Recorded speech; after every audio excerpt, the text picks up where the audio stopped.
Welcome to 7 Days of Land Flipping. This is part 2, how to select the right area. If you haven't watched part 1, then make sure you click on the link right now. You go right back and watch the first session so that it all stays nice in sequence. Okay, so now let's talk about how to select an area. As I told you in part 1, the entire United States is your oyster. You can do deals anywhere in the United States, no matter where you live, because with land flipping, we don't go see the property, we don't meet with the seller in their kitchen table, we don't meet with the buyers, we don't show properties, we don't do anything to the properties, we don't change anything on the property. As a result, this is all 100% virtual from the comfort of your home.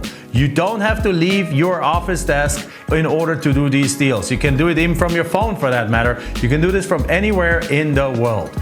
But there's obviously areas in the United States that are better than others. So what we are looking for in order for you to do these deals is the following kind of area. Again, remember we talked about 3 kinds of properties. We talked about the infill lots in a city, like 30 street, 35 houses, 1 empty lot. We talked about the land in the path of growth. So basically right on the outskirts, just beyond the last development, and then about 20, 30 or 40 miles out. And then we also talked about the recreational land that is out in the more rural areas, 2 to 3 hours away from a big city.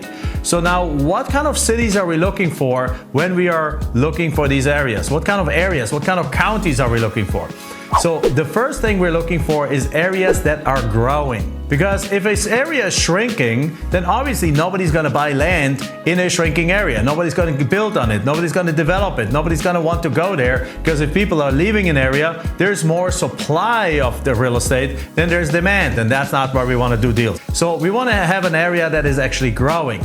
But it shouldn't be a hyper-growth area, because in a hyper-growth area, the truth is that even the last seller already realized that there is value to their property, and they're not willing to give those properties up at the discounts that we want to have them. Because remember, we're not looking for the motivated seller that gives us a 20 or 30% discount. We're looking for the non-wanter that has a garage sale mentality and basically says, like, yes, my kids don't want it, I don't want it, I've paid property taxes for 30 years, I don't want this thing anymore, I inherited it, you can have it, just pay me something and you can get it.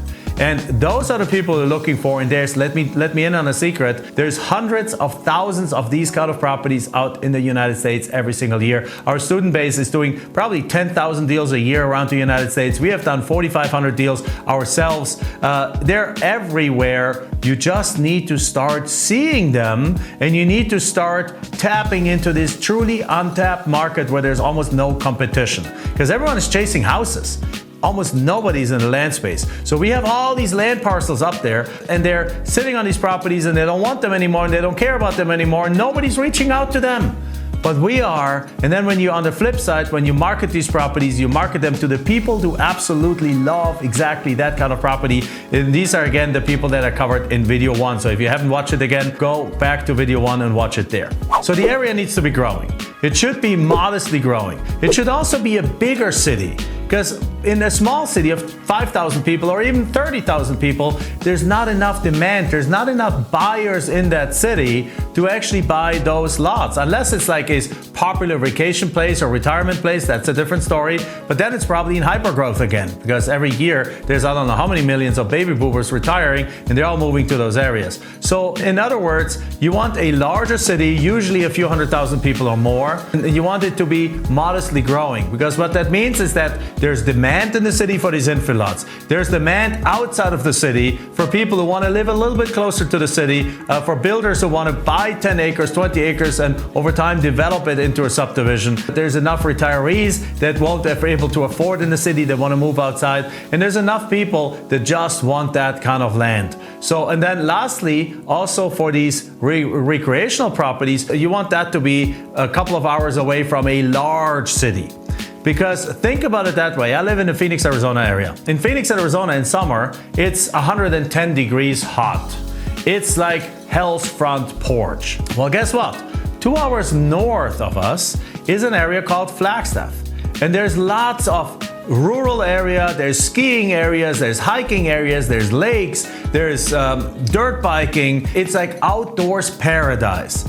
And on top of it, it's 7,000 foot elevation, which means that it's only 80 degrees in summer. So what happens here? There's a beeline of hundreds of thousands of people that head up there north to enjoy the weekend. And guess what? Because there's 5 million people in the metro area of Phoenix, that means that there's hundreds of thousands of buyers for those lots up there. Because all those people have an RV, an ATV, a dirt bike, and so on, they're all going up there. They don't want to stay in a hotel. They don't want to stay in a RV park. They want to have their own freaking mini ranch.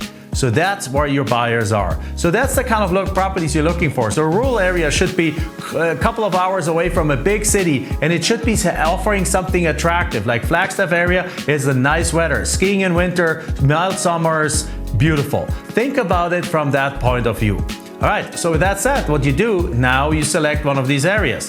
Now the next step after that is you now need to get a list of property owners. Now I'm gonna share with you how that works in the next video. And again, the next video is coming up right here. Just click on it right there and I'll see you over there.